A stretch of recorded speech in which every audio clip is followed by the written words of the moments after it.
You're listening to FitPro Sessions with Parallel Coaching, episode number 25. Hi, I'm Neil Bergman, and in today's podcast, myself and Hayley interview Flavia and Jimi from FCMFIT as they forge a new path and embark in the world of fitness, having been in Strictly and various Hollywood showbiz movies. So stay tuned.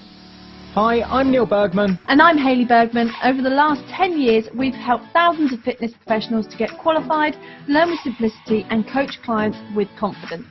We're the first to say that learning and being a Fit Pro doesn't have to be hard work, and that with the right structure, support and resources, you can become a confident and knowledgeable fitness professional that is dedicated to more. So how do you learn, qualify and kickstart as a Fit Pro?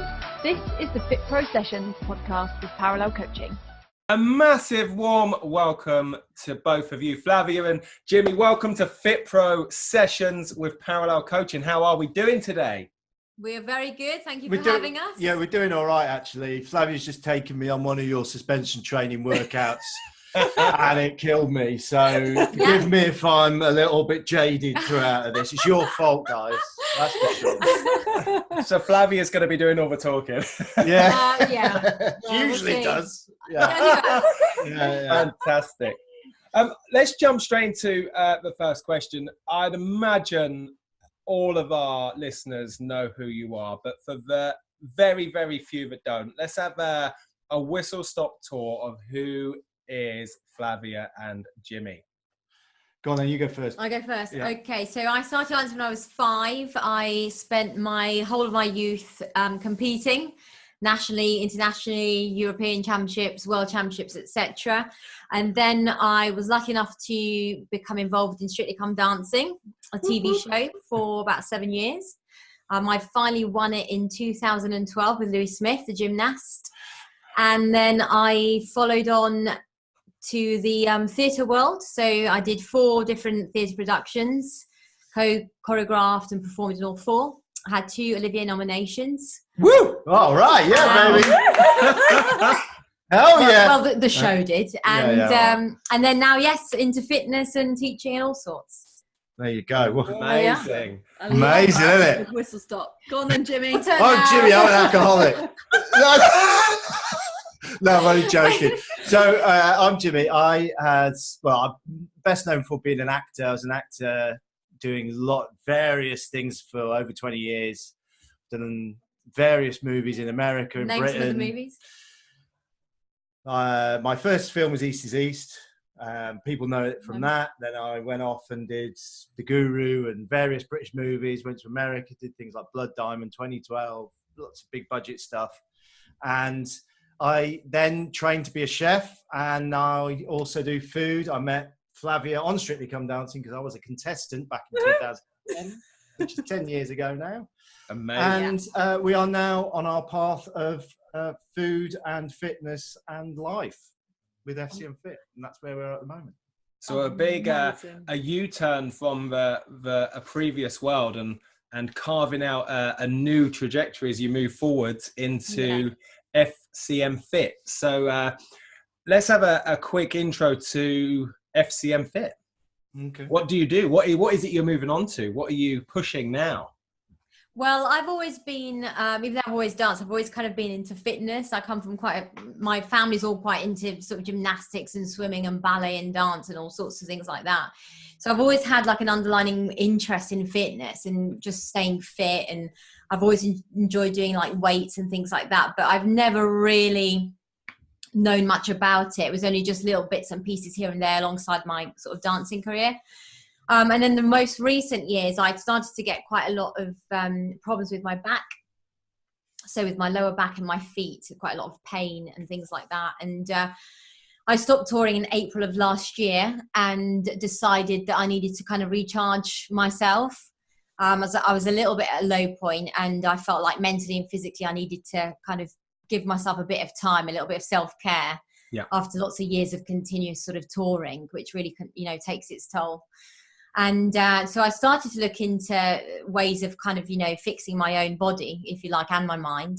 and then came across this OPT training model, which is about muscle imbalances and correcting things like that. And I just started to get like really interested, and I kind of needed something to re-energize my brain as much as my body. So I needed to kind of like do a U-turn and find a new purpose, because the dancing was just so second nature to me that it was almost like I could do a super fast tango and also like think about what I was going to have for dinner at the same time. Oh, wow. Amazing. That's a talent, isn't it? Multitasking, that's what I say. That's skills, that is. I can't walk in heels, and you can do that.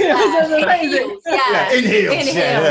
Yeah, so that's kind of how natural that was for me towards the end, and it was too natural. So I needed to have something else to challenge me. What I really like about that as a message, and something that I've kind of followed for a number of years, is you've got to be selfish in order to be selfless. Yeah.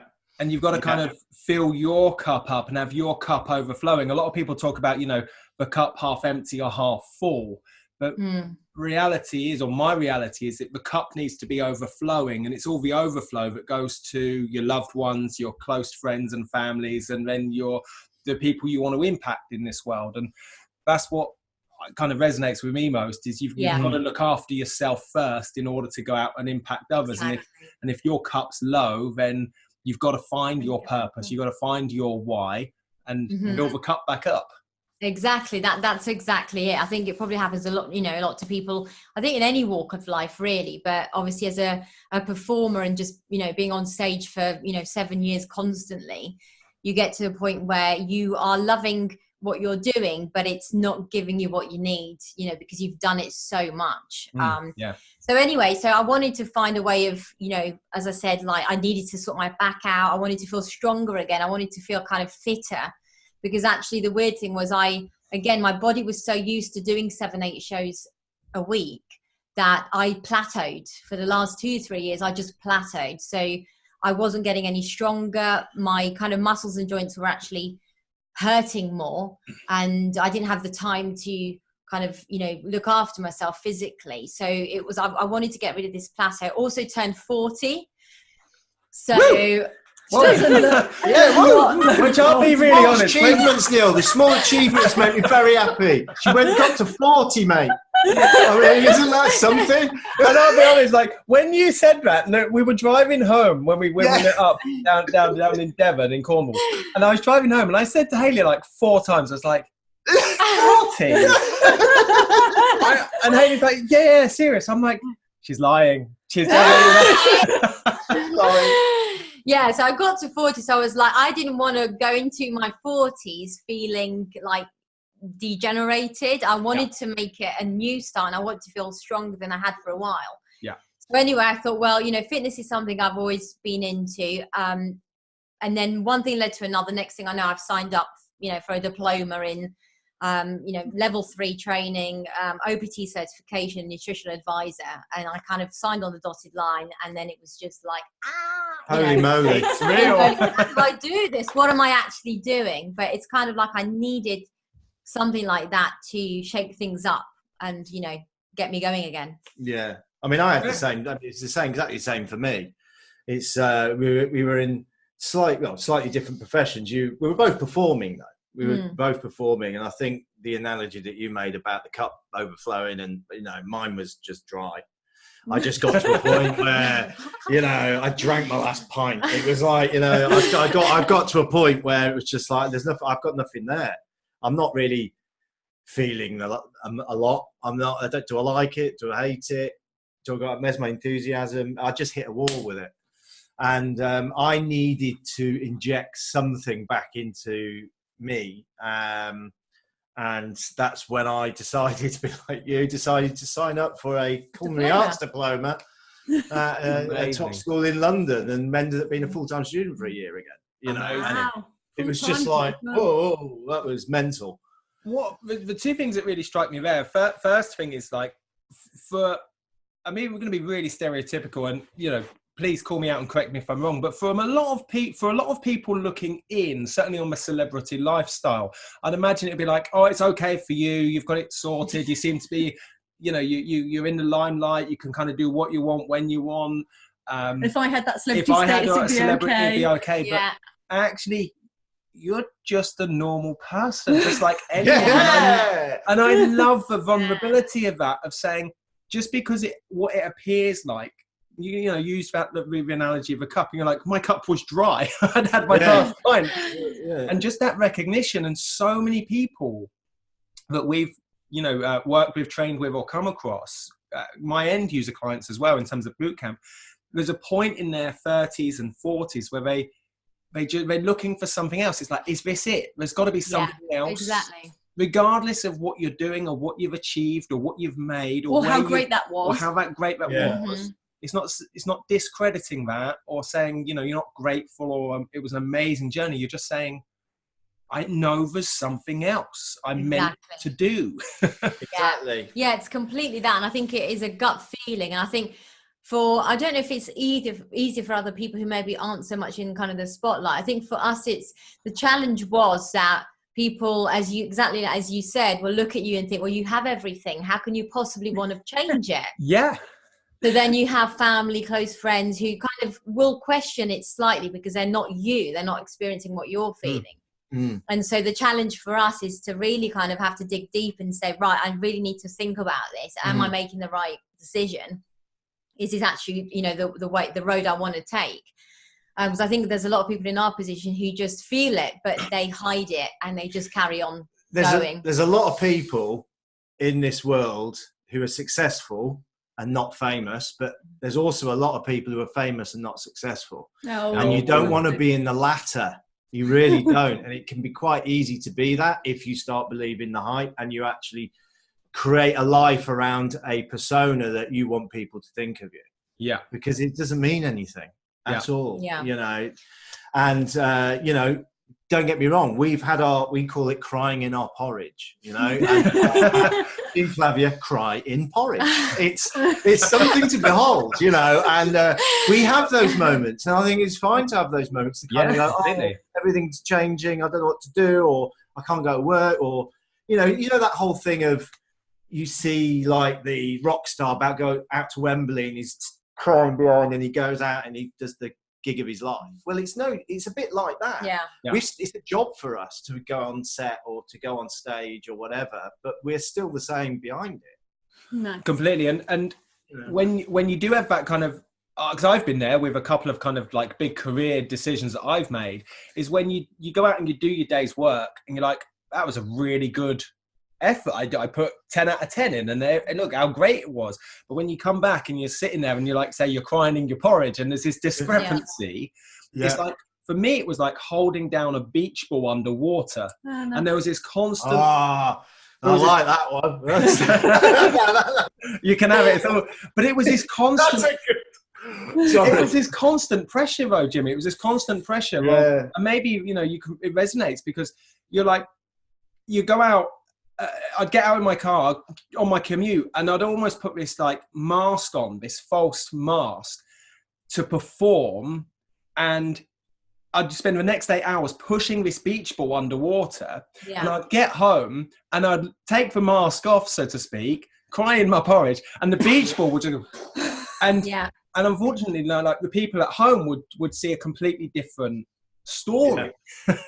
Yeah, completely. And it's not until you kind of you recognize that it's tiring. It's tiring constantly. It's not until you recognize that you go, well, what would life look like not to hold the beach ball underwater anymore? Exactly. Yeah. No, completely. That's it. I think the other thing that we talk about a lot as well is that, you know, you have got to, we've all made decisions to do certain things in life, like be PTs, be actors, be all of this sort of stuff.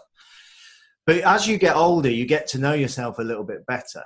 You get to know yourself that you might be oversensitive, or you might be someone who, you know, is quite brave or is quite intelligent or is good on computers and stuff. And it invariably is something that you didn't get into in the beginning.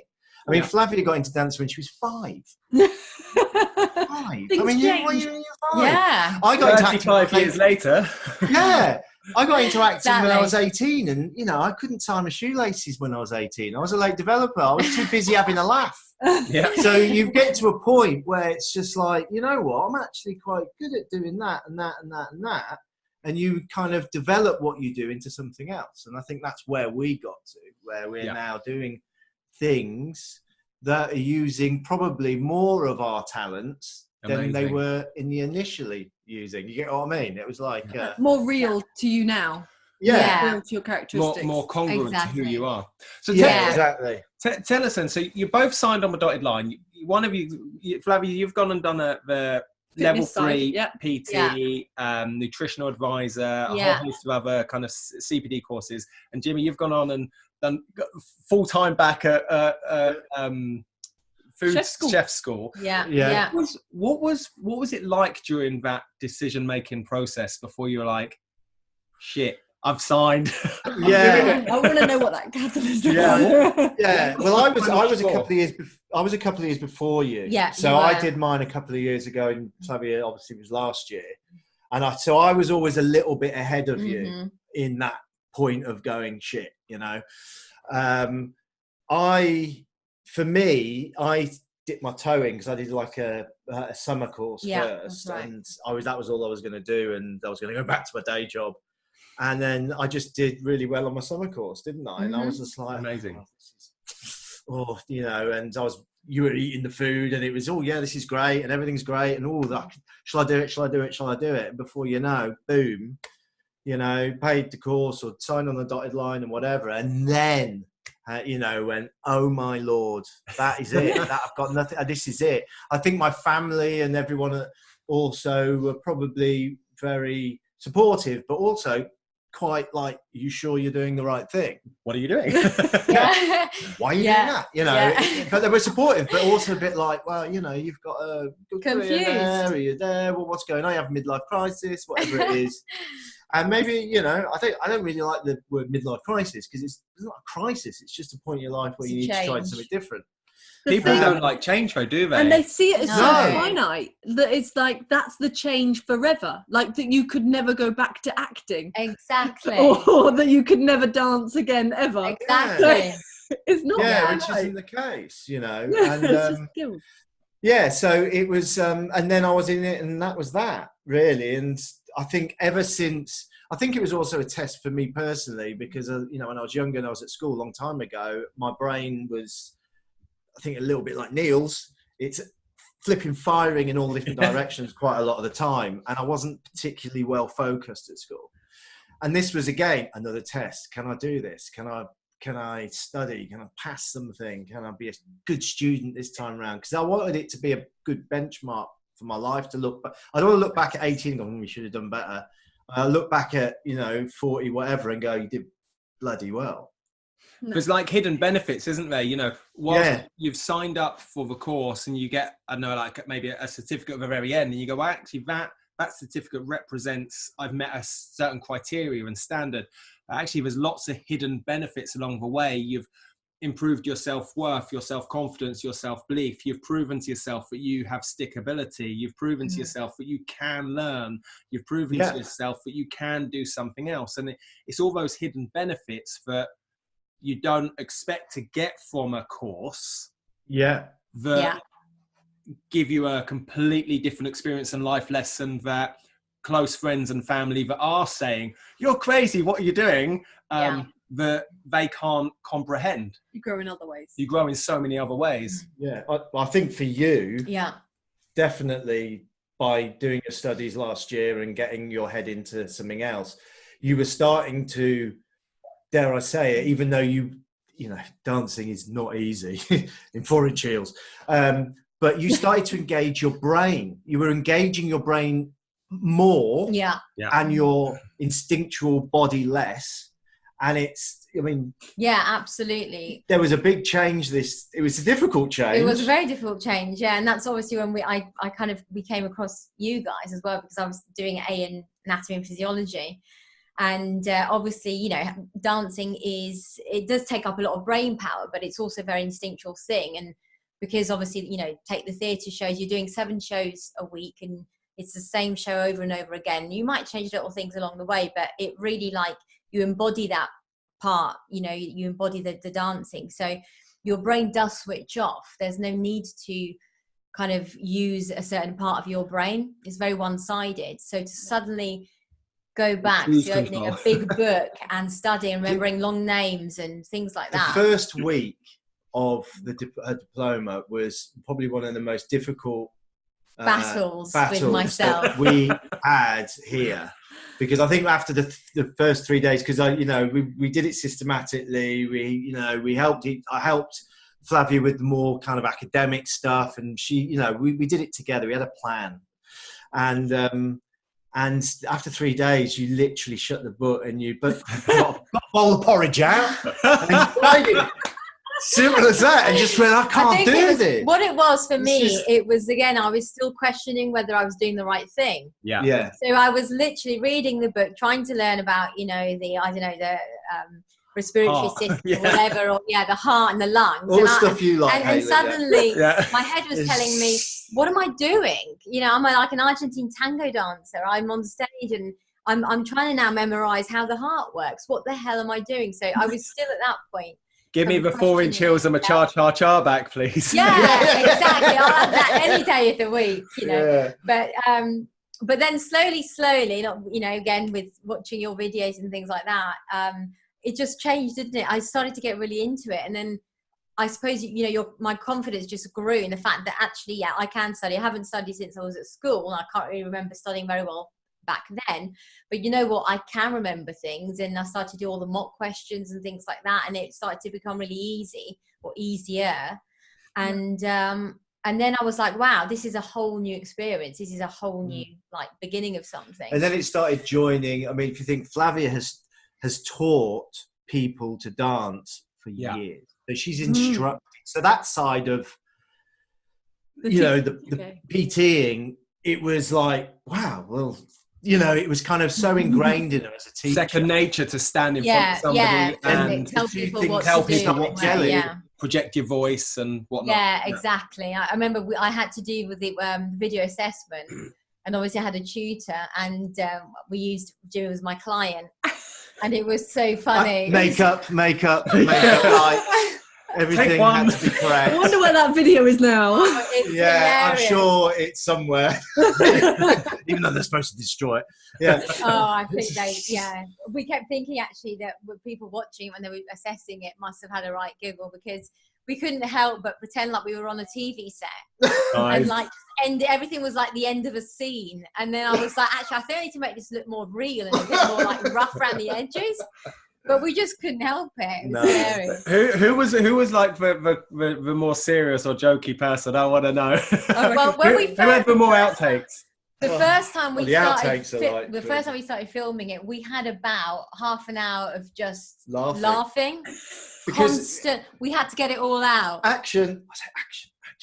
And you'd be standing at a running machine, and I'd walk in and went, so James, she called me James. So James, if you'd like to step onto the running machine, I'll show you first. I just went, I went, sorry, stop the camera. I said, what are you doing? Oh, no, I can't do this. I said, you might have to get someone else to do this. So I've got all the outtakes, which actually might come out on one time. Great content. Very fun. Yeah. Very fun. Great to see. We'd love to see those outtakes. Yeah. Yeah, no, exactly. So if you took so you've done the fitness side and the chef side, outside of the actual getting of the qualification, what were your biggest takeaways from it? I mean, we know yours, Flavia, because you've got so much nice food made for you. Exactly. Absolutely. But what was your biggest takeaways outside of the qualification itself? The hidden benefits. I think for me, as I've already kind of said, apart from, obviously I've learned so much. I mean, even like the nutrition stuff is really quite basic stuff. Nutrition advisory is like you're just scratching the surface, really. That's how I like to think about it. I mean, you could go on for years learning about nutrition. So I've literally just scratched the surface. But even just that is it's so many like skills and knowledge that you didn't have before, and it makes you so much more of a better person to be able to help others. Make those small changes. Our life has changed within the last, especially last 3-4 years since I started my journey. In the last year, it's really moved on massively, a bit. yeah. Because we're not doing it just to get a job. You know, some people, I don't know, some people may do these things just to get a job. I don't know. We're doing it because we actually really, really, really are into it. Yeah. Actually really interested in it. And we want to actually go through it ourselves. We're open to the elements. We want to change our lives. We want to like learn something from you guys or someone else and think, oh, let's implement that. Let's see how it affects us. Yeah, I think it's like investing in yourself to then be able to give more to other people. I think that's what, with FCMFIT, I think that is kind of one of the big things that is the message that we're doing. We're not here going, hey, my name's Jimmy. I've been in the fitness business for 25 years and I can tell you how to do your, you know, it's not that. It's actually, my name's Jimmy. I was an actor. Now I'm this. This is Flavia. I was dancing. Now I'm doing this. We're on a journey. Do you want to come with us? Exactly. We'll help you. We'll help you. We're here to help you. It's like you guys. We are the guys behind this, isn't there? We haven't got a sponsor or a bank or a load of trainers or anything. This is a team of techies behind you. Yeah. He's over there now. Yeah. Brian, sit down. Back to work. But it's us. We're being very honest about it. So, you know, we're at a position where we think we can hopefully inspire people to come on board. And it's leading with that intention that makes a massive difference. I got a message from my coach this morning and he said, you know, what game are you playing? And most people get into business or start a business to go and make money or get a job, like you said. But actually, the people that lead their business with the intention of winning a personal game, I'm on a journey, come and join me. I don't know where it's going, but I know this feels right. Usually end up winning the game far quicker and at a much higher level because the intention is very intrinsic as opposed to, well, I'm in it to make a quick buck or I'm in it to just get a job. Yeah, exactly. Yeah. And what I love that both of you have said the whole way through is us and tea and like for you guys, this is like you two together. Like everything you've said, even down to when you were doing like your diploma work and Jimmy was helping you and like, I just love the idea of how you've done that all together. I think it's just a fantastic journey. It's absolutely amazing to hear. Well, yeah, definitely. That's kind of what I suppose we don't really think about it in that way. No. But it's true. That's what we're doing. Yeah, I think that's also part of the fact was that we spent a lot of time apart, didn't we, during the touring while I was still on tour. Yeah. So, and obviously with your job, we both had jobs which kind of took us away a lot. Yeah. So I think it was also subconsciously we wanted to do something together. Yeah. So create something together that we could move forward, you know, moving on. So, and obviously I've helped you with all the food that you cooked. So I was always there eating it. Yeah. Amazing. It's a good job you're a trainer now, babe. Otherwise. To segue back then, if we do take, you know, you've been dancing since 5 years old. You've done national, international. You've done Strictly. Touring. Jimmy, you've been in Hollywood, big films. What can you pull from your past, which is still kind of present really, but that you know is going to benefit you going forward? So you could say, like, those experiences were amazing when I was there, but actually they're paying dividends now, even though I'm going on to fitness and health and food and nutrition and wow. Yeah. I mean, yeah, I think there's several. There's several really. I mean, I've got, it's quite mind-boggling because I've got so many options like ahead of me in the sense that, you know, my brain is constantly working. Like the one thing I found really fascinating when I did the level 3, the training, was the muscle imbalance and posture, you know, correcting posture and stuff. And obviously because of my dance teaching, I've spent years telling people to stand up straight and to hold their core in and to, you know, bring their shoulders back. So I've done all of that, but not really. What I realized was all those times I was telling them, I wasn't actually giving them any tools on how to take away with them and correct that. Really, you explain to them how to physically do it, but now I obviously know that their bodies will probably just go straight back to the incorrect posture once they leave the studio. So it's kind of, it got me thinking all these different ideas about actually like putting programs together for dancers who maybe don't have perfect posture, you know, and need to work on that, but actually do that through training rather than while you're learning to dance. So you're making your body better, you know, so then when you actually come to dancing, you've got less pain or less, you know, you look better. And a lot of dancers just dance, don't they, for their fitness and for their strength. Exactly. The majority do. Yeah, the majority do. So a lot of people don't know, but Hayley actually did dance at uni, and I always, it being in fitness, I always found it was a unique experience. But I always found it really strange, you know, when I'd go up to, say, the dance department at uni, and I'd be like, why aren't you training from your cardio? Why aren't you training strength? And for me, looking from the outside looking in there, well, it was like taboo. It was poo-pooed. It was like, no, to get better at dancing, we do more dancing. Yes. I'd turn around and say, well, why does Lewis Hamilton then go to the gym? Yeah. Why doesn't he just do more driving? Or why doesn't Tiger Woods just spend more time on the golf course? Or why does Mo Farah just do more running? And it was that recognition that actually, in order to perform, really perform, you've got, like you say, you've got to be able to link training to the actual discipline you're doing. Yeah, completely. Exactly. Yeah. And you're absolutely right. For some reason, a lot of dancers think it's just dance. And in some cases that, I think when you're younger, you can do that. You can afford to do that. If you're naturally talented, you'll get away with it. But later in life, you know, or people who are starting dance but are slightly older, it's a whole different thing. You've got to, you know, train your body and then learn to dance and learn about music and all of that stuff, which is a whole load of other stuff on top. One of the most difficult things I found when I did Strictly Come Dancing and met Flavia, when she was training me, she used to go stand up straight, because I used to hit him in the stomach. I used to tend to have slightly hit him in the stomach. I did, didn't nice, I? Yeah. We still ended up together. How's that then? That's weird. But I had slight rounded shoulders, right? Because I wasn't really an athlete. I wasn't a sportsman. I was just a lad.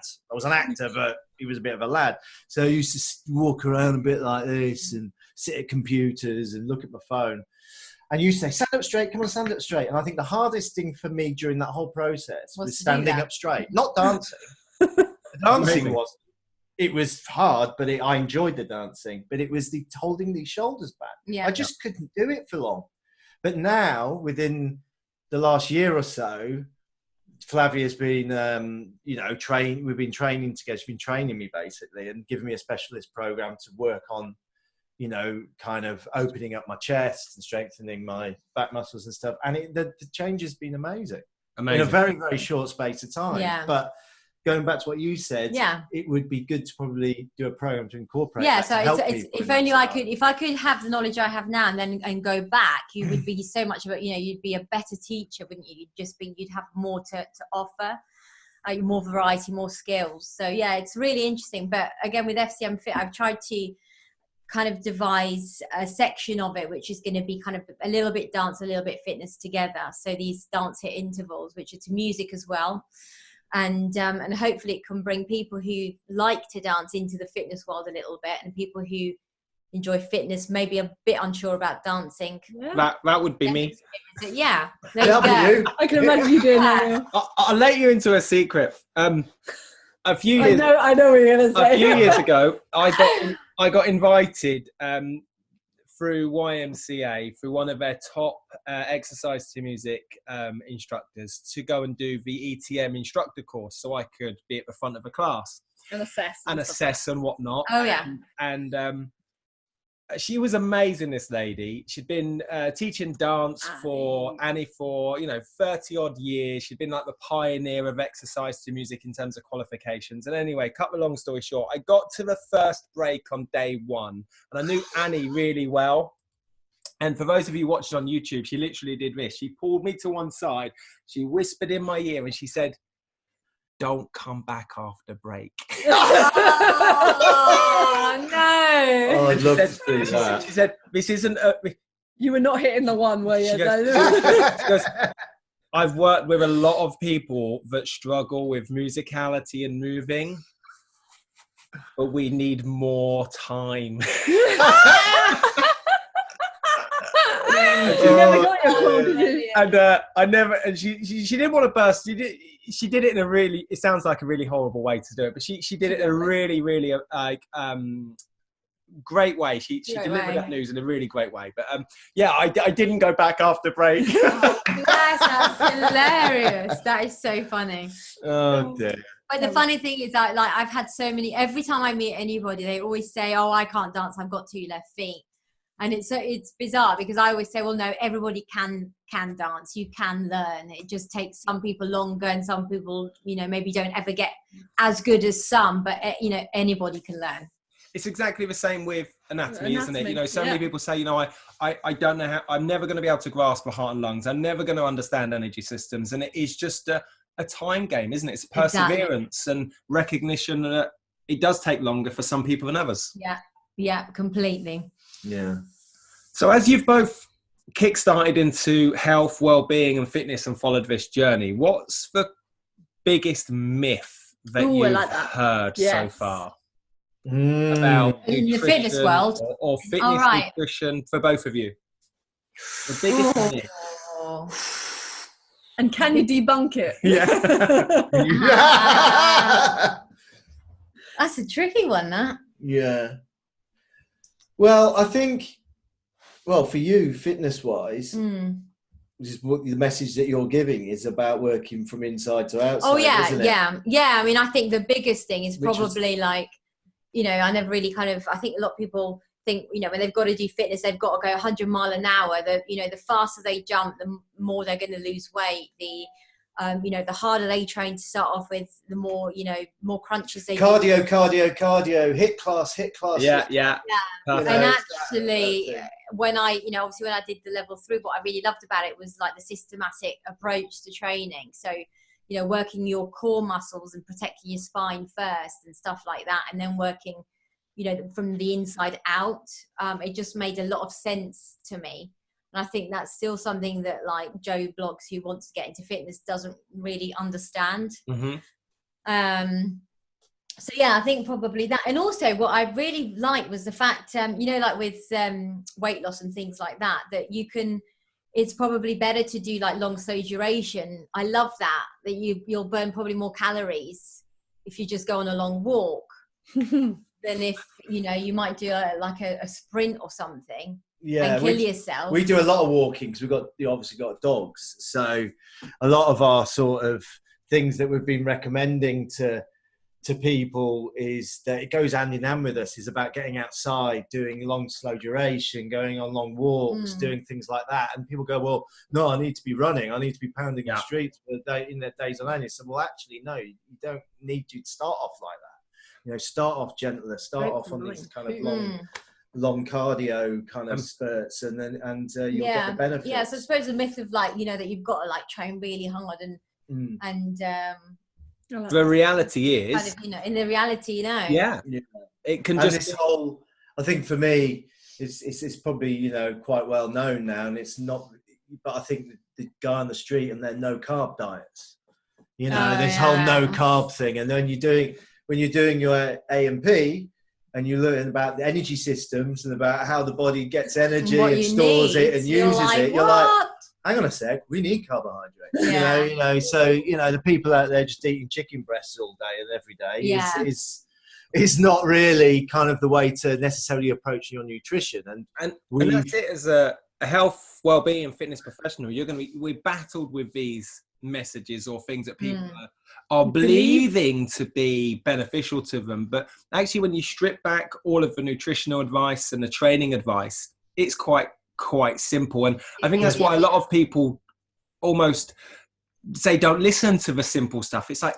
they almost want something to be really complicated and arduous and like go and have the badge of like, look what I overcame. The reality is it's go out for a walk, eat veggies, drink lots of water, drink plenty of water, good night's sleep. And I say that to my clients. I'm like, but it's got to be something more complicated than that, Neil. It's like, nope, it's quite simple. And because it's simple, people don't do it. Yeah. Yeah, it's very true. And like on the website, the main thing that we do is like we give people simple swaps, like just silly simple swaps they can make really easily, but that we've done ourselves over the year, like, you know, silly things, but they've made like a massive difference. In the first couple of weeks when we made the changes, we couldn't believe it, could we? No, cutting out the fine Flour.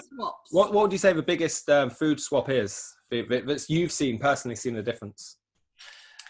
We're giving some of your our dark nutritional kind of secrets now. I was a bit of a, I was a bit of a sucker for a bag of crisps. Hey. You know, if I was hungry, I'd have a bag of crisps. Big bag, come on, Dude, just do unsalted popcorn now. Just popcorn. I just have like, you know, on the thing, not so much salt or sugar, and just eat that whole grain. So popped whole grain. So that for us was our biggest. You still get that process of opening up a bag. Yeah. And that motion, which is actually probably what we're addicted to most. Yes. But this is the thing. It's those actions that, you know, getting your like dry roasted peanuts. You still have that.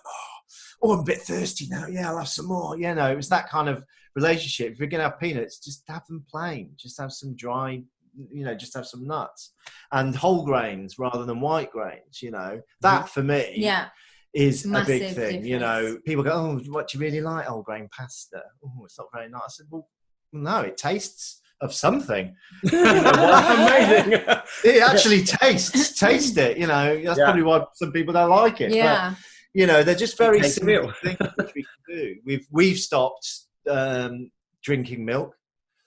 I don't know about you guys, but we stopped drinking milk, so we've gone into dairy alternatives. I think for our digestion, especially both of us, that made a massive difference almost immediately. Yeah, we drink lactose-free milk, and you know the difference between lactose-free. We're not lactose intolerant. But apparently I am. Apparently Hayley is. I'm apparently intolerant to everything. But that's a different... Including you, Neil. It was me that had the issues, but no, Hayley. But in terms of food swaps, I think a lot of clients, you know, they think that a trainer's going to turn up and say, you can't eat this, you can't eat that this is bad. And that's simply not the case, is it? You know, one of the biggest swaps that I've made with clients, and I've asked, say, a client, I said, how many slices of bread do you eat a week? And when you tally it up, let's say, for example, they eat 30 slices across 7 days.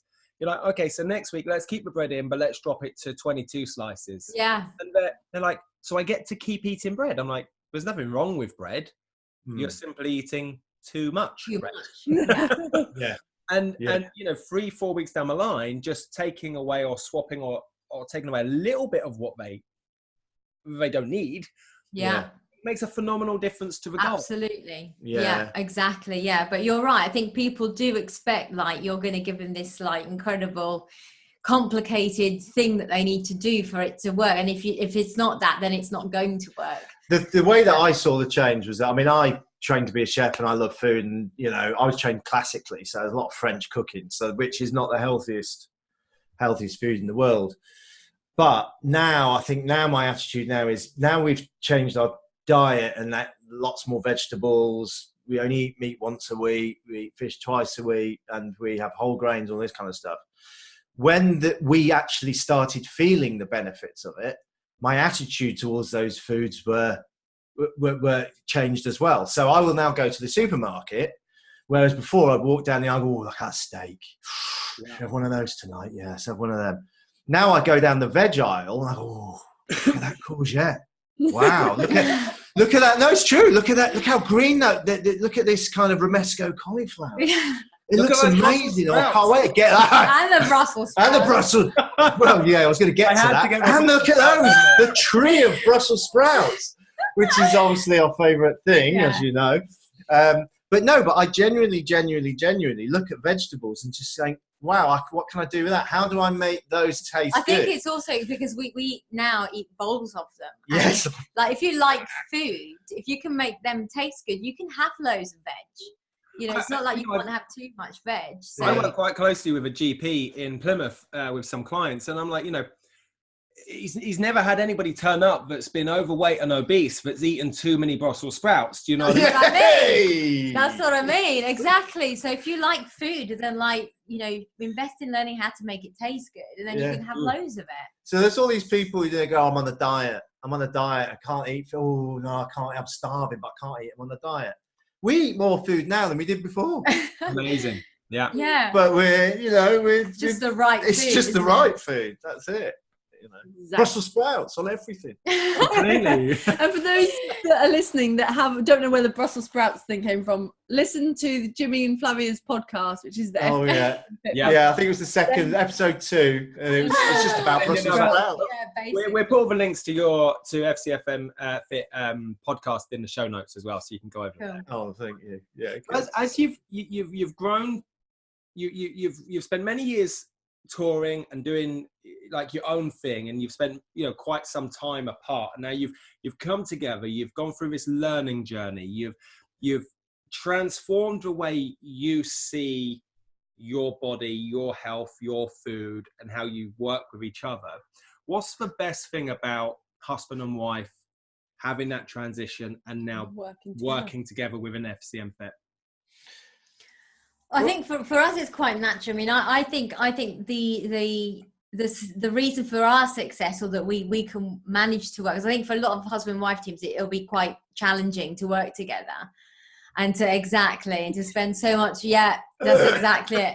Spend so much time together. But I think you have to be good friends more than husband and wife. Really, you've got to get on as friends, as colleagues, as people like that, rather than just a normal husband and wife team that hardly see each other, go off to work, come back, and then they have dinner together, and then next day it's the same thing. You just got to be mates, you've got to be friends, you've got to be kind of equal, and be able to have banter. I mean, sometimes we feel like we're two sort of teenage boys. Yeah. I said the other day, we're walking down the street, and she's like, yeah, I want to go back. We can do some deadlifts, yeah? And I said, yeah, let's do that.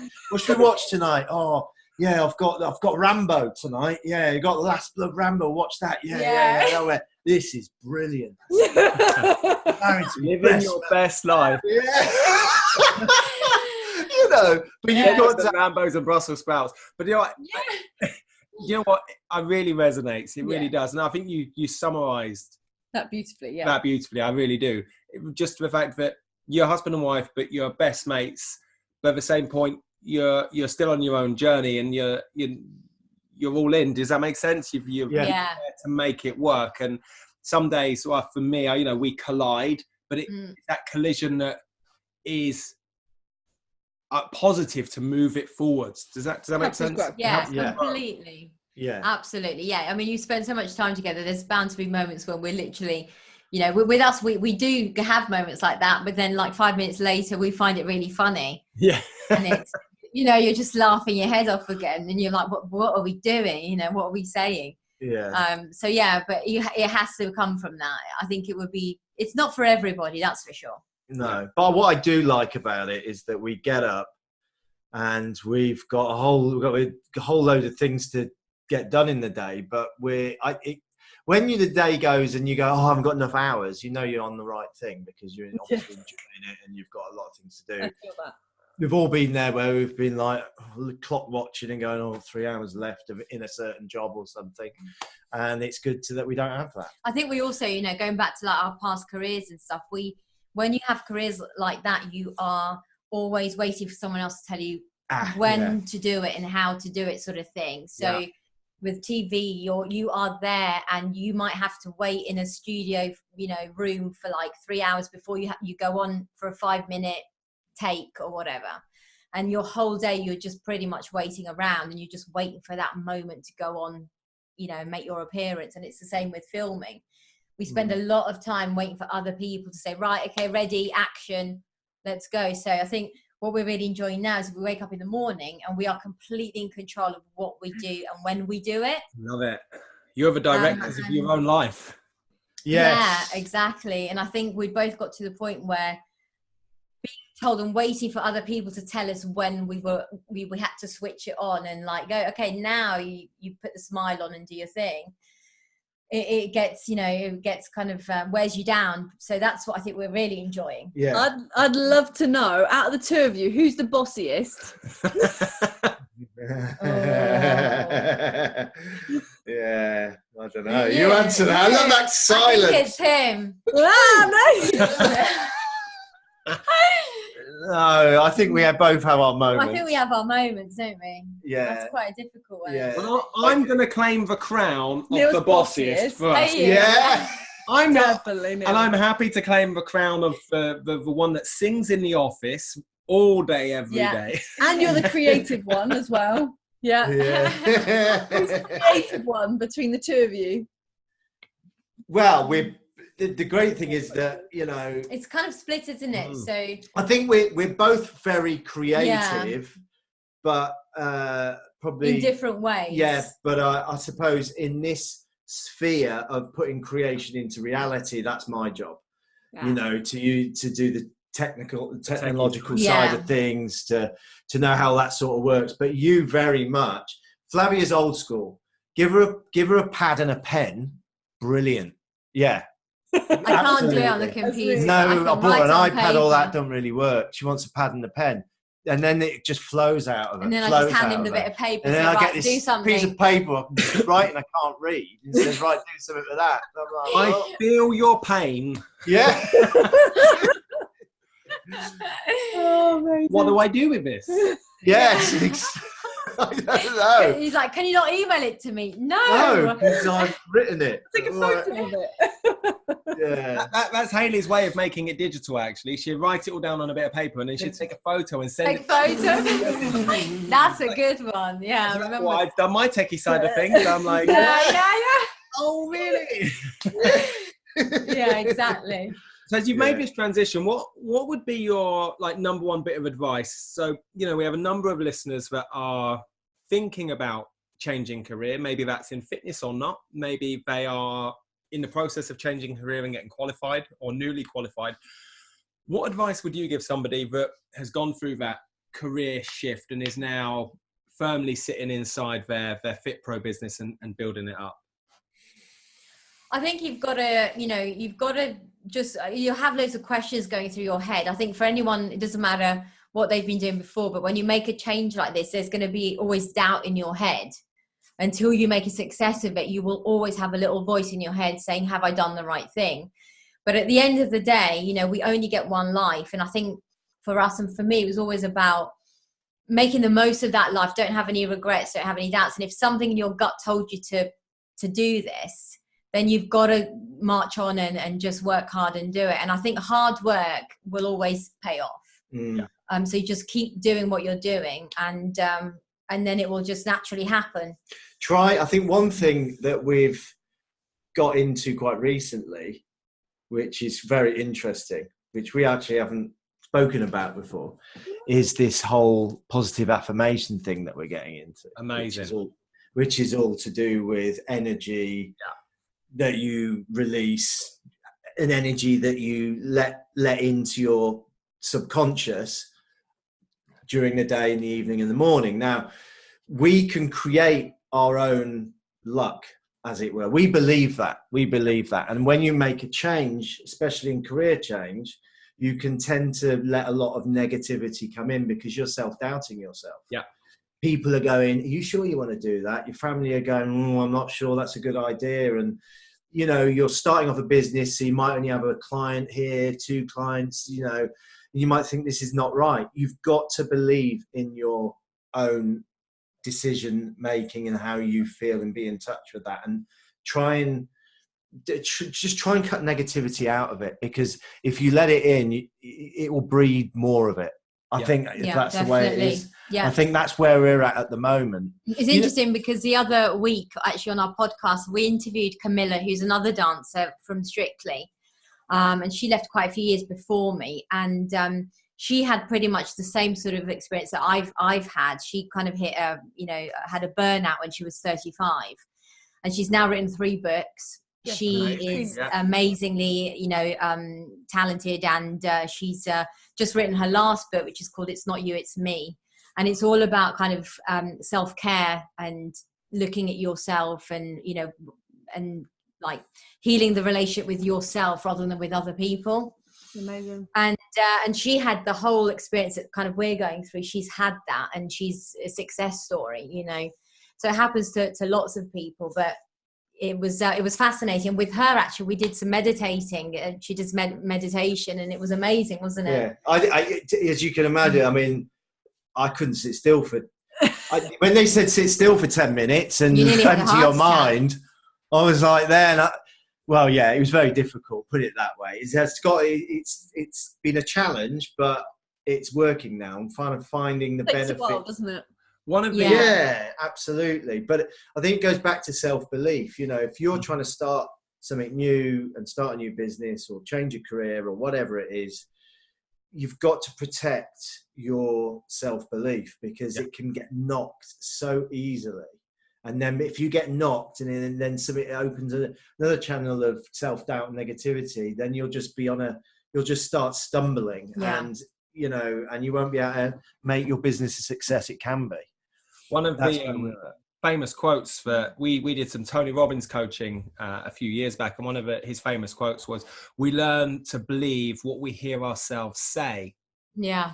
That's exactly it. The more we say something like the affirmation, it can be positive or negative. But if I have a slow start or in my learning, or I don't get something, or I'm recently qualified and only have 1 or 2 clients, and I constantly say to myself, I don't know if this is for me, that same set of words is going to appear and appear and appear. And we're going to see all of the negativity on social media within our day, and be really astute to picking up on all of the things that are associated with, I don't think this is for me. Yeah, completely. Like a parasite that grows rapidly. Yeah. And we learn to believe that. And, you know, something that Tony Robbins talks heavily about is this, that thoughts aren't real. You can't pick up a thought and put it in a bucket. I can pick Hayley up, you know, and maybe not fit her in a bucket. Maybe not fit her in a bucket. It's not a physical object. It's a verb, and so our thoughts aren't real. Yeah. And just the recalling of that, of like, I've had this thought, I don't think I'm good enough for this. The very fact I can't pick this up and put it in the bucket means it's not real. Therefore, I don't have to believe it. Yeah. And, absolutely. And protecting the 6 inches between my left ear and right ear is, I love it. The best bit of advice you could give. I love it. Definitely. Absolutely. What was that? Camilla was saying to us, she said to us that, you know, the brain actually has between 50,000 to 80,000 thoughts a day racing through your brain. Yeah. You grab on. So whenever you're at, whatever subconscious state you let yourself be in, you will grab whatever thought you want. You can grab whichever you want, because you'll have between 60 to 80,000. So you're going to have negative thoughts, you're going to have positive thoughts, you're going to have thoughts of it's whatever. About just channeling which ones you want. So you've got to help yourself at the beginning of every day and at the end of every day to get yourself in a good frame of mind to actually get the right thoughts and not concentrate on the negative ones. I love it. And it's very hard in today's age. I mean, we were listening to radio this morning, turn the news on, right? The news item, what was it? It was a flesh-eating virus in China. An oil tanker has got spilled. This is the news. Nothing. The third one was the plane crash. The fourth one was the thing. And the fifth one was like, you know, something about a government grant for people who have got, you know, 5 million kids. But it's like negativity, fear. Yes. So it's hard. You've got to switch off to this stuff, though. Otherwise, you ain't going to get anywhere. No, completely. One of the things that we do every morning, we get up literally straight away. And it used to be just me, and I used to go out on my morning walk. But I can say the last 3 or 4 months, Hayley's joined me. And literally the first thing we do for 20, 30 minutes, we take a litre of water. We walk from our house. We do a nice big loop. We don't actually talk a great deal. We're just processing and waking up, and like you know, that positive affirmations, the manifesting, for a better word, of creating our ideal day, as opposed to a lot of people, they wake up, they're straight on their phones on social media, and wonder why they feel irritated or stressed, because like you say, if you mentioned about Camilla about the 50 to 80,000 thoughts, if you're influenced straight up by a crap bit of news or a text, or something's come through, you're immediately going to go and pluck all of those negative thoughts without you even consciously thinking about it. Yeah, Completely. definitely. And hence why you have times where we've had them and where you go, oh, I'm having a really bad day today. I'm having a really bad day, or, oh, luck's on our side today and stuff, you're putting yourself in those positions. Yeah.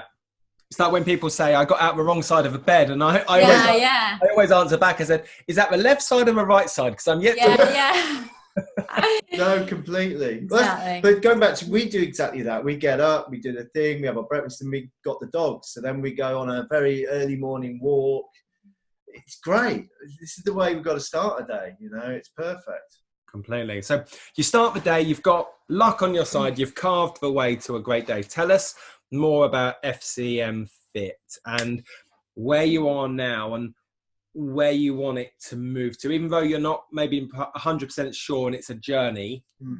Let's dial into FCMFIT. Yeah, I mean, it definitely is a journey for us, and it's what we tried to do when we first came up with it. Initially, it was going to be a bit more sort of just fitness orientated, and then I looked at myself, and we looked at us, both of us together as a team. We thought, well, we love fitness, we love staying fit and exercising, and we've learnt a lot, but that's not everything that is important to us in our life.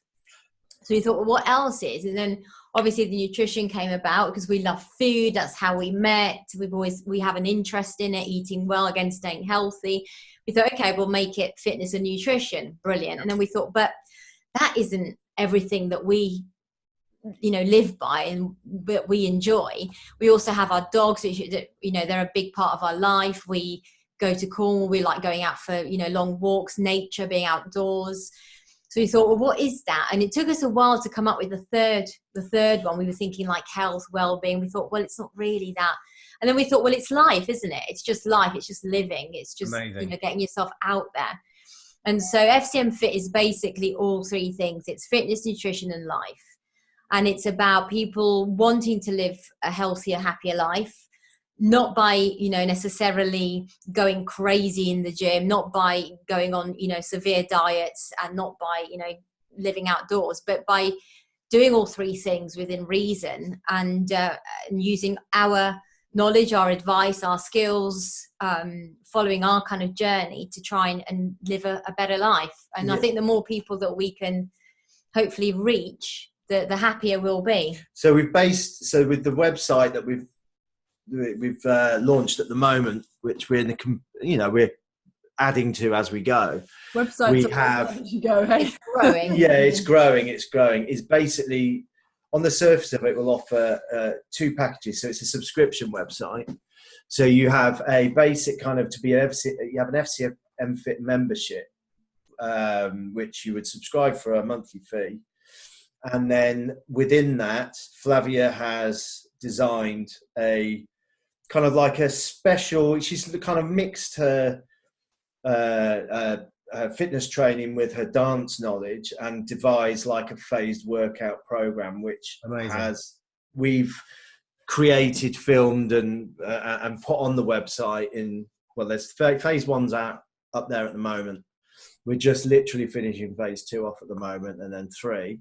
And that will be a complete sort of 12 to 18 week FCMFIT workout program. Amazing. And work on from people, like you were saying, from working from within. Yeah, so it's a bit more of a system. It's not just a whole load of aerobic workouts that, you could get anywhere, whatever. It's a bit more of a systematic program. So whether you are coming back to fitness or whether you've never really been into fitness and want to start getting fitter, it will kind of hopefully train you in a safe way. So it will reduce the risk of injury, and it's a systematic program. So the first phase is working more like on your internal core muscles, so you protect your spine. Starts working on your balance to improve like your coordination. So you do lots of like things on one leg. And then your agility, like focusing a bit more on your landing and things like that, so you can learn how to correctly land. And then phase 2 takes things up a notch, and then phase 3 is kind of more bit more speed and power. So there's that whole program. And then, of course, what is also on there is the Dance Hit workout program, which Flavia's devised from her ballroom dancing experience and her fitness experience. And we've also had all the music written for that. So each dance hit interval, which is about 4 to 5 minutes long, is very simply 2 dance moves and 2 exercise moves from an FCMFIT program, kind of almost choreographed to this track. Amazing. And that'll be in jive, salsa, cha-cha, rumba, merengue, quicks. Sounds great. Do you know what, the first couple of things that were like, I wish I just made some notes actually. I'm going to try and recall everything. First thing was like the fact that you've gone right. It was fitness and nutrition, and there was something missing, and you went life. And I love that because you've gone, well, a lot of clients turn around and say, when I'm this way, I'll be happy.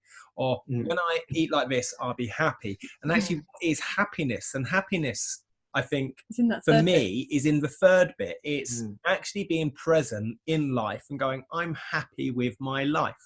Yeah. Right now I'm being really present because of the other two that feed. Yeah, exactly. Yeah.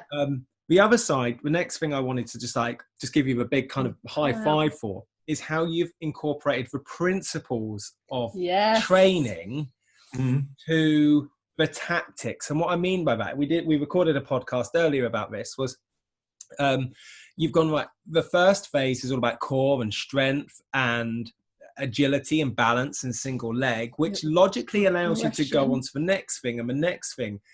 And I think so many fit pros, health, well-being people forget almost what they've learned. And I love the fact that you've gone, these are the principles, and then it almost doesn't matter what the exercises were because they're going to get the result based on the fact that you've followed like you said, exactly. A structure, a strategy. And then the final thing, apologies, I'm waffling now. Again, it's like the next double high five. I love it. Is the amount of effort, time and energy you've put in to create this. Oh, and the creativity into in it. advance. And I think it's a really great message for every listener starting, or whether you've been in fitness for years, is if you're going to package something up, you've got to bring something innovative and new to the market. And that's exactly what you guys have done. And you've gone all in and not gone, oh, am I going to get clients? Are people going to buy this? You've gone, this is what I'm going to do. It feels right. I'm going to go with this. It feels intuitive. And you've brought it to the marketplace. And I love that. That's awesome. As opposed to feeling the imposter syndrome or that fear factor and scarcity and going, I'll wait and see, and then I'll produce the tracks. You've come in and just gone, bam! All in. Jumped all in. It's really great message. I love it. Well, I'm pleased for you to say that. It means a lot to us that you think that. We just want to, we want to do it for the right reasons. And there's no point of us selling or being in a program or having a website with the product isn't going to work. Some people might want to think, well, you can get a wide audience because of who you are. You can start getting people onto it. But ultimately, we believe in what we're doing and we believe in offering a good product. And we also have to bring something which is part of who we are. Agreed. Because there's plenty of guys like you and out there that have different experiences and different experience in the industry that can bring something that relates to them and do it extremely well. There's no point us trying even to compete with that. Yeah. So we've got to come up and create things that are relevant to who we are. And this is what hopefully we have and are doing at the moment. And hopefully, people will, get it and they will want to be a part of it as well. Because we genuinely want to help people. Yeah. We genuinely are doing this for the reasons that we've already said. We're not doing it to have a business that we don't have to run and we get our people to come in and do it all and this, that and the other. We're up at flipping 6 o'clock in the morning. We're in bed at 10 o'clock at night. After this, we've got to do this, we've got to do this, we've got to do this. So we're working it. But in a way, for us, it's not all that hard either, because actually what we wanted was to have a bit more of a lifestyle business. So the website is basically the way we live our lives. Yeah. So like the workouts on the website, the phases, we've been through those. So we've done all of those workouts. And Jimmy's hanging out from his TRX this morning still. Yeah, exactly. Testing all out. So exactly. We've been through all of it. The dance Hiit I've done over and over again. I'm like, yeah, it works. It feels good. You know, so it's not like we've just put something out there, but then we go off and do something else. It's kind of just a part of our life, isn't it? Our daily transformation that you guys have made, like when you were saying about the glass being totally empty, and now that's filling up based on how you live your life, your fitness and your nutrition. You're just applying that and saying, look at the results we got in this transition and we feel so much happier. Yeah. Come and have the same. and it's that recognition of, I get to do this, I don't have to do it. Yeah, completely. No one's telling us at all to, the old you in, dancing and touring, it's like, why I have to be on set, I have to be at this place at this time, and you're like, I get to wake up at 5 o'clock in the morning and do my website, and I get to do it for 20 hours a day if I want to do it. Exactly. It's that level of fulfillment that brings you back. Yeah. I think it's freedom. It's like freedom, that in a way, because when you've had such a regimented thing where you've had contracts and stuff and you're expected to be, a theatre from 10 till 10 or whatever it is, actually making your own mind up that you want to get up at 6 and spend 20 hours doing stuff is actually it feels quite freeing. It's quite a nice feeling, isn't it? Yeah. Apart from I always fall asleep on the sofa by 9 o'clock. The Rambo eating Brussel Sprouts sandwiches. Yeah, completely. Very quick. I remember we got a cockapoo as well named Monty, and I remember we'd be there at the desk like at 9, 10, 11 o'clock at night, and Mont would walk through and look at us as if to say like, "Are you gonna put me to bed yet?" Yeah. Walk up to him and nudge me and be like, "Can you put me to bed now?" And he'd like sorrily just walk over to his crate. Just go in there. I'd be like, they're still working. We've got exactly the same with Pablo. Pablo tells us that. Yeah. Zach just falls asleep on the floor. And but Pablo needs to go into bed. He wants to go to bed. Yeah. I love it. Absolutely love it. You was going to say something? No, go for it. So where are we? So if you were to, where you are now, I think the final couple of questions, and I've got a couple of learner questions and then 2 big questions at the end. How do you see using your kind of celebrity status, I suppose? I didn't know how else to word that to move forwards with FCMFIT. Are you wanting to use that status, or are you against it, or how are you going to leverage that, or if at all? I think we want to use it in a good way, in a positive way. And the only way that we can use it is to share our story. And our story is a very real story, because we've gone off and done it the hard way. There's a lot of people, and I'm not saying this is wrong at all, because an opportunity is an opportunity, but there's a lot of people that will be approached by a big company and you get asked to endorse something. So I've had it before in the past with other products and things like that. So we could have done that. We could have got a company, we would have been endorsed, so they would have used our photos or whatever, but then you've got a team of trainers and tech people who do the whole thing, and it's just your face, if you like. But we've actually made the choice. We've actually gone off for a year and 6 months and stuff, and gone back to school like anyone else, and put the hard work in. We've also done all the tech stuff with the website and everything. So it's about sharing our story. So I think we will use as much as we can, trying to, to get the word out there. But we're doing it for, as I said, we're doing it for the reasons of having a well-run, successful business that we can, work on. We don't want to, as I said, make it successful and leave. We want this to be what we do. Yeah. Your legacy. And, we're not here to take over the world. We just want to have be able to work together and share this with people, and hopefully they'll.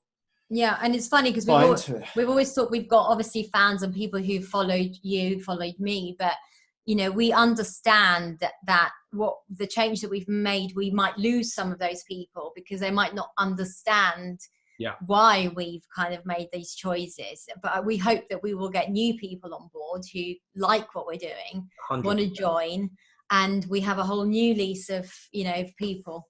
Yeah. Amazing. So it gets you, so it will give you, it will certainly open, it gives you opportunities, but for no word of a lie, if people think it gives you an unfair advantage, that's not right. No, if anything, people question it more. Yeah. You're much more under scrutiny. People were like, well, why? I want to come and see you on stage. When's your next tour? That's kind of what you'll get asked, is when are you on stage again? I want to come and see you dance. I don't really want to come and see you doing jumping jacks or whatever, burpees.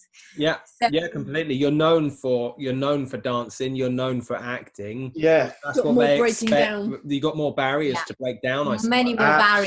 Many more barriers. Yeah, absolutely. I mean, if people associate you with something that they loved, like people loved you as a dancer, people loved a character that, say, I did in Coronation Street or Eastenders, they love that character. They can't see beyond that. It's quite upsetting for them. So, so we are also battling against that element. I think that's a really nice message as well, for a number of people starting out in fitness. Because again, it'd be like, well, it's okay for you guys because you've got that status. And actually what you've debunked there is actually you've got a different set of barriers to break down. Yeah, completely. That's a really nice message. Completely, yeah. Which was a couple of questions we had from our inner circle, the learners as well. Another question we had from one of the learners, Sharon. She does various dance classes, and she does Zumba, and whatnot. She said she's got to cover a Zumba Gold class, which is for older populations in a couple of weeks' time. And she was interested to know, based on your dance background, Flavia, how have you added progressions and regressions into dance moves that take away... if the dance move is usually really complicated. How have you now made it simple for people, like anyone, to follow? I think, said differently, how would you get Neil Bergman doing the cha-cha? That's good. Well, I think you can, as I said, anybody can dance, and you can definitely break a step down and simplify it just in the same way that you can with, a jumping jack or whatever. You can modify.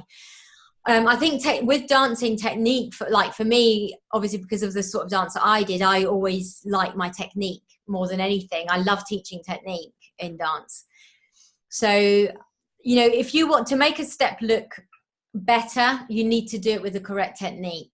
So professional dancer can make a basic figure look brilliant because they've got fantastic technique. But if you strip the technique out, then that's when you can make a dance step look literally like it could be a side tap, like literally very, very, very simple. But if I then start adding correct footwork, correct hip action, correct core movement, correct arms, that step will not look like a side tap. It look like a completely different figure. That layering effect. So you just layer. So the initial thing is just, where do your feet need to be? Just focus on your feet. Which foot is moving in which direction? When they understand that and they're able to do it to music, then maybe you can add an arm movement. So now they're using their feet and their arms. When they get that, then you can add a little bit of body action. Maybe they can add a bit of a hip action into it. So now you've got your feet, your arms, and a little bit of hip action. And so that's how you just keep adding a little bit of technique as you go. So maybe there's hope for me yet. There's hope. We will meet one day and we will do a dance. We'll do a cha-cha. Because, Flavia, you've been on the level 1 kettlebell course with us in Milton Keynes. The first time we showed the swing was the full action, and then we regressed that down 7 times. Part 7 times. And the first kind of regression we did, it was just that. It was, where does my feet need to be in relation to my hips? Exactly. It didn't look or feel or sound anything like a swing. And then we added the next part, which and then all of a sudden you're like, oh, now I can swing. So it's almost... We call it part whole learning. So you do the little bit and then you layer, and then you get everything all together. Amazing. Exactly. Next question was from Darren. He said, we taught Darren on our master diploma last spring, and he wants to get mainly into online training with clients. And you've gone down that straight away online coaching. And what tips or advice would you give Darren that is still kind of yet to kind of make that jump into just online training, even though he's not trained many or any people kind of face to face, so to speak? I think it's really challenging to do that, but I think it's the way things are going now, actually, because I think there's a lot of people out there who don't want to go to the gym, who want to train maybe from home, who want to, they just don't have for whatever reason, can't go to a personal trainer face to face. So I think it's going to be something that gets more and more popular. For my thing, it's like I've had to, the way I've learned it, because again, I've not had clients as such, in person, apart from a few, is to just put yourself through the program. So you create programs for yourself and just do it. You have to put your own body through it. Because if you're just writing it on paper, you don't know how it feels. And the only way to do it, I think, is to just feel it. And then you know what the results are. You know how it, I think the good thing with the online sort of assessment thing is quite good, because I'm not a personal trainer, but from what I've known through what we've been doing, is that you can do obviously in-person assessments, but there's something quite nice about with the online training, if you can get video assessments set up, which a lot of the PT software and stuff, they, depending which one you use, allows you to do it. You can actually get a really good picture from video. It's really well. But I would say the challenge is being you have to be quite thorough with these clients. If you're going to have new clients, try and be very thorough about, get them to do the relevant PAR-Qs, do the video assessments, really try and get as much information as possible, do a Skype chat, do whatever, because, that's the challenge. Online training is a challenge from the point that you are not with that person, and you've got to always protect yourself as well, because you're going to be training these people, or at least guiding these people online through whatever platform you use.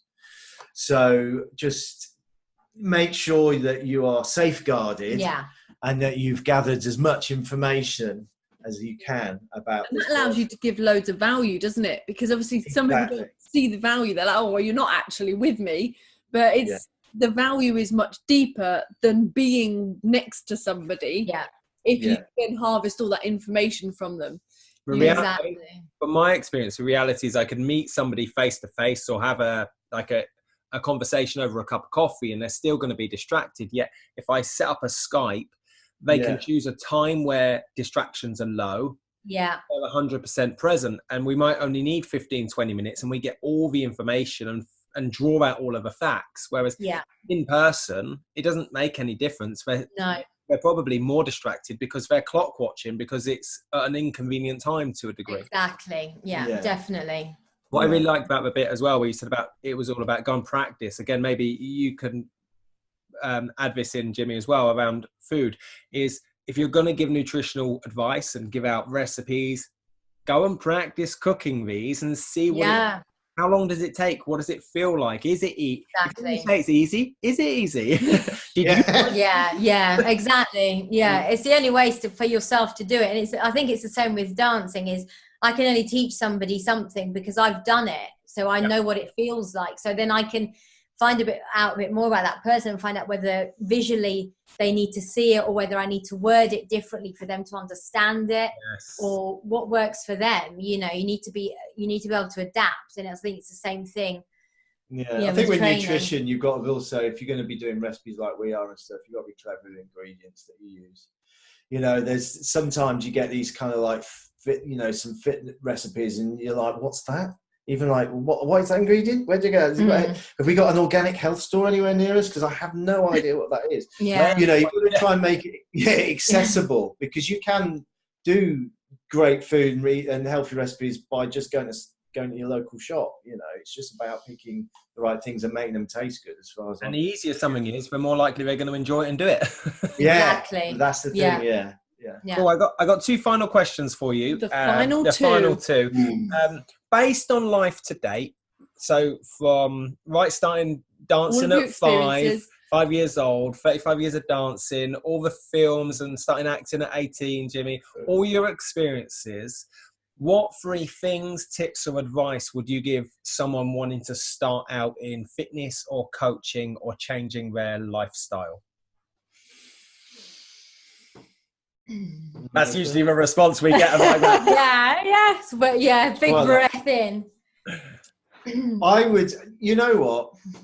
I would probably say the same things that I was used to be asked about success. Because when I was an actor, I used to get asked this question a lot.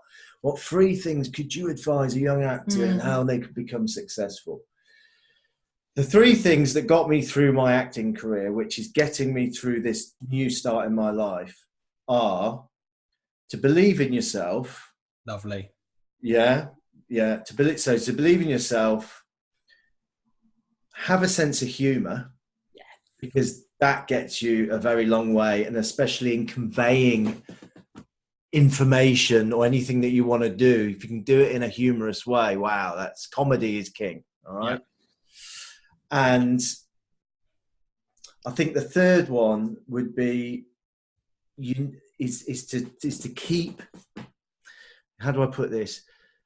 You've got to always keep learning. So keep learning. So it's have a sense of humor, believe in yourself, and don't be afraid to keep learning, because they're the 3 things for me that every day I get up get me through that day and into the next. Superb.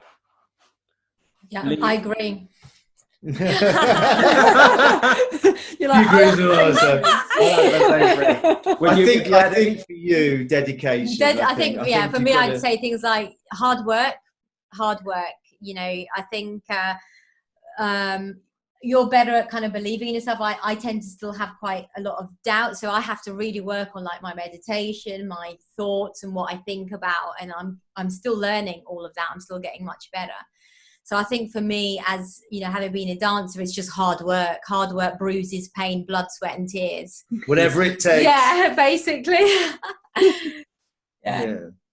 Perfect. Super. Okay, I love those. So they are great. Final question then. And first of all, I want to acknowledge your time and energy today, actually, and the time, energy, and effort you've put into your entire career to get you to this point.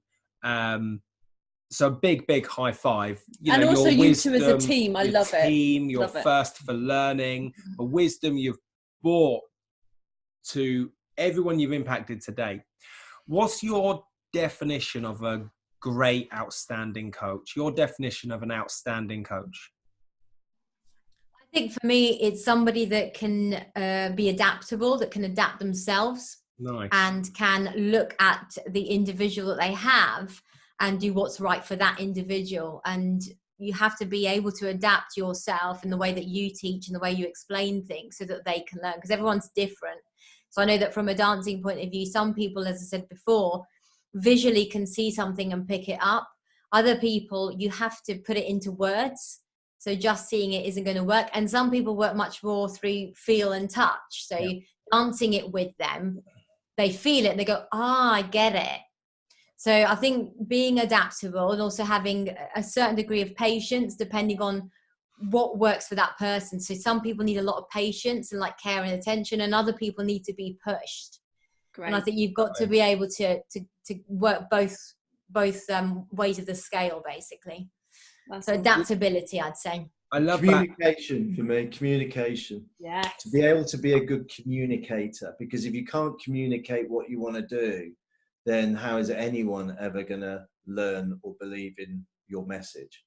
So be able to convey it, as I said before, whether it's through communication, whether it's through humor, whether it's through, you know, being able to relate to someone because they might be into something that you've got to be clever enough. Yeah.